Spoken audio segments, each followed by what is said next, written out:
नमस्कार दोस्तों, आज की कहानी है यही घर मेरा भी है। मैं और मेरे पति समीर अपनी 8 वर्षीय बेटी के साथ एक रेस्टोरेंट में डिनर कर रहे थे। अचानक बेटी चीनू के हाथ के दबाव से चम्मच उसकी प्लेट से छिटक कर उसके कपड़ों पर गिर गया और सब्जी छलक कर फैल गई। यह देखते ही समीर ने आंखें तरीरते हुए उसे डांटते हुए कहा, चीनू, तुम्हें कब अक्ल आएगी? कितनी बार समझाया है कि प्लेट को संभाल कर पकड़ा करो, लेकिन तुम्हें समझ ही नहीं आता। आखिर अपनी माँ की गंवारपन के गुण तो तुम्हें आएंगे ही ना। यही सुनते ही मैं तमतमा कर बोली, अभी बच्ची है, यदि प्लेट से सब्जी गिर भी गई तो कौन सी आफत आ गई? तुमसे क्या कभी कोई गलती नहीं होती और इसमें गंवारपन वाली कौन सी बात है? बस तुम्हें मुझे नीचा दिखाने का कोई न कोई बहाना चाहिए। सुमन, तुम्हें बीच में बोलने की जरूरत नहीं है, इसे टेबल मैनर्स आने चाहिए।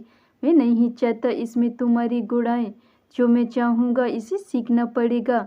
मैंने रोष में आकर उसकी बात बीच में करती हुई कहा, यह तुम्हारी हाथ की कठपुतली नहीं है कि उसे जिस तरह चाहो नचा लो और फिर कभी तुमने सोचा है कि इतनी सख्ती करने का इस नन्ही सी जान पर क्या असर होगा?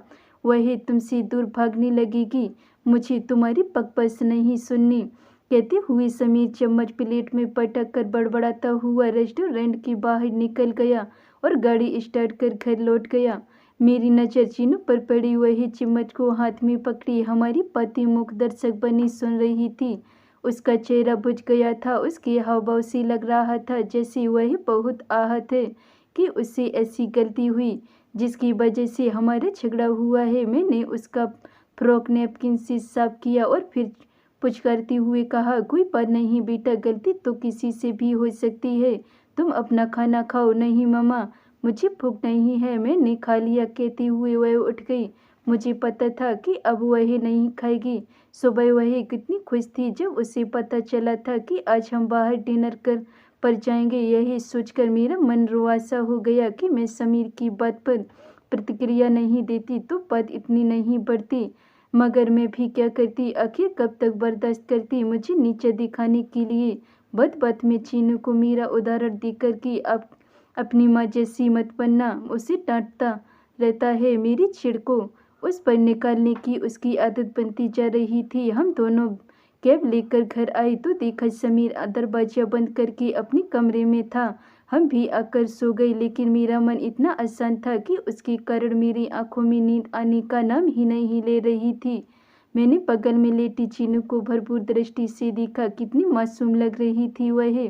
आखिर उसकी क्या गलती थी कि वह हम दोनों के झगड़े में पिसी? विवाह होते ही समीर का पैशाचिक व्यवहार मुझे खलने लगा था। मुझे हैरानी होती थी यह देखकर कि विवाह के पहले प्रेमी समीर के व्यवहार में पति बनते ही कितना अंतर आ गया।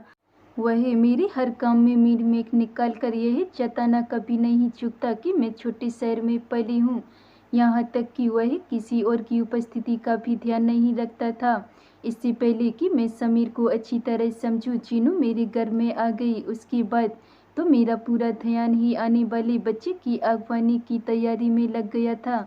मैंने सोचा कि बच्चा होने के बाद शायद उसका व्यवहार बदल जाएगा।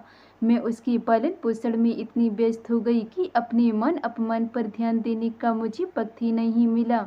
वैसे चीनू की भौतिक सुख सुविधाओं में वह कभी कोई कमी नहीं छोड़ता था। वक्त मुट्ठी में रेत की तरह फिसलता गया और चीनू 3 साल की हो गई। इन 3 सालों में मेरे प्रति समीर के व्यवहार में रत्ती भर परिवर्तन नहीं आया। खुद तो चीनू के लिए सुख सुविधाओं को उपलब्ध कराकर ही अपने कर्तव्यों की इतिश्री समझता था, लेकिन उसके पालन पोषण में मेरी कमी निकाल कर वह मुझे नीचे दिखाने का कोई मौका नहीं छोड़ता था। धीरे धीरे वह इसके लिए चीनू को अपना हथियार बनाने लगा कि वह भी मेरी आदतें सीख रही है, जो कि मेरे लिए असहनीय होने लगा था। इस प्रकार का वाद विवाद रोज का ही हिस्सा बन गया था और बढ़ता ही जा रहा था। मैं नहीं चाहती थी कि वह हमारे झगड़े के दलदल में चीनू को भी घसीटे। चीनू तो सहमी हुई मूक दर्शक बनी रहती थी और आज तो हद हो गई थी। वास्तविकता तो यह है कि समीर को इस बात का बड़ा घमंड है कि वह इतना कमाता है और उसने सारी सुख सुविधाएं हमें दे रखी हैं और वह पैसे से सारे रिश्ते खरीद सकता है। मैं सोच में पड़ गई कि स्त्री को हर अवस्था में पुरुष का सुरक्षा कवच चाहिए होता है, फिर चाहे वह सुरक्षा कवच स्त्री के लिए सोने के पिंजरे में कैद होने के समान ही क्यों ना हो। इस कैद में रहकर स्त्री बाहरी दुनिया से तो सुरक्षित हो जाती है, लेकिन इसके अंदर की यातनाएं भी कम नहीं होती। पिछली पीढ़ी में स्त्रियां आर्थिक रूप से आत्मनिर्भर नहीं होती थी, इसलिए असहाय होने के कारण पति द्वारा दी गई यातनाओं को मन मारकर स्वीकार कर लेती थी। उन्हें बचपन से ही गुट्टी पिला दी जाती थी कि उनके लिए विवाह करना आवश्यक है और पति के साथ रहकर ही वे सामाजिक मान्यता प्राप्त कर सकती हैं। इसके इतर उनका कोई वजूद ही नहीं है। मगर अब स्त्रियां आत्मनिर्भर होने के साथ साथ अपने अधिकारों के लिए भी जागरूक हो गई हैं। फिर भी कितनी स्त्रियां हैं जो पुरुष के बिना रहने का निर्णय ले पा रही हैं, लेकिन मैं यह निर्णय लेकर समाज की सोच को झुठला कर रहूंगी। तलाक लेकर नहीं, बल्कि साथ रहकर। तलाक ही हर दुखद व्यवहारिक रिश्ते का अंत नहीं होता। आखिर यही मेरा भी घर है, जिसे मैंने तन मन धन से संवारा है। इससे छुड़कर मैं क्यों जाऊं। लड़कियों का विवाह हो जाता है तो उनका अपने मायके पर अधिकार नहीं रहता। विवाह के बाद पति से अलग रहने की सोचें तो वही उस घर को छोड़कर जाती हैं। फिर उनका अपना घर कौन सा है जिस पर वे अपना अधिकार जता सकें। अधिकार मांगने से नहीं मिलता, उसे छीनना पड़ता है। मैंने मन ही मन एक निर्णय लिया और बेफिक्र होकर सो गई। सुबह उठी तो मन बड़ा भारी हो रहा था। समीर अभी भी सामान नहीं था, वह ऑफिस के लिए तैयार हो रहा था। तो मैंने टेबल पर नाश्ता लगाया, लेकिन वह मैं ऑफिस में नाश्ता कर लूँगा बड़बड़ाते हुए निकल गया। मैंने भी उसकी बात पर कोई प्रतिक्रिया नहीं दी। चीनू आकर मुझसे लिपट गई, बोली, मम्मा पापा को इतना गुस्सा क्यों आता है। मुझसे थोड़ी सब्जी ही तो गिरी थी। आपको याद है उनसे भी चाय का कप लुढ़क गया था और आपने उनसे कहा था कि कोई बात नहीं, ऐसा हो जाता है। फिर तुरंत कपड़ा लाकर आपने सफाई की थी। मेरी गलती पर पापा ऐसा क्यों नहीं कहते। मुझे पापा बिल्कुल अच्छे नहीं लगते। जब भी ऑफिस चले जाते हैं तब घर में कितना अच्छा लगता है। सब ठीक हो जाएगा बेटा, तू परेशान मत हो, मैं हूं ना, कहकर मैंने उसे अपनी छाती से लगा लिया और सोचने लगी कि कितनी प्यारी बच्ची पर कोई गुस्सा कैसे कर सकता है। यह समीर के व्यवहार का इतना अवलोकन करती है और इसके बल सुलभ मन पर उसका कितना नकारात्मक प्रभाव पड़ रहा है। समीर और मुझ में बोलचाल बंद रही। कभी कभी वह औपचारिकता बस चीनू से पूछता कहीं जाने के लिए, तो वह यह देखकर कि वह मुझसे बात नहीं करता है उसे सब मना कर देती थी। वह सोचता था कि कोई प्रलोभन देकर वह चीनू को अपने पक्ष में कर लेगा, लेकिन वह सफल नहीं हुआ। समीर की बेरुखी दिन ब दिन बढ़ती जा रही थी, मनमानी भी धीरे धीरे बढ़ रही थी। जब वह घर का खाना छोड़कर बाहर खाने चला जाता, मैं भी उसके व्यवहार को अनदेखा करके चीनू के साथ खुश रहती। यही स्थिति 15 दिन रही। एक दिन मैं चीनू के साथ कहीं से लौटी तो देखा समीर ऑफिस से अप्रत्याशित जल्दी लौटकर घर में बैठा था। मुझे देखते ही गुस्से में बोला, क्या बात है, आजकल कहाँ जाती हो। बताने की भी जरूरत नहीं समझी जाती। उसकी बात बीच में काट कर मैं बोली, तुम बताते हो कि तुम कहाँ जाते हो, मेरी बात और है। क्यों, तुम्हें गुलछर्रे उड़ाने की इजाज़त है क्योंकि तुम पुरुष हो, मुझे नहीं क्योंकि। लेकिन तुम्हें तकलीफ क्या है, तुम्हें किस चीज़ की कमी है। हर सुख घर में मौजूद है, पैसे की कोई कमी नहीं, जो चाहे कर सकती हो। गुलछर्रे उड़ाने वाली बात सुनकर वह थोड़ा संयम होकर मेरी बात को बीच में ही रोक कर बोला, क्योंकि उसके और उसकी कुलीन सुमन के विवाहेतर संबंध से मैं अनभिज्ञ नहीं थी।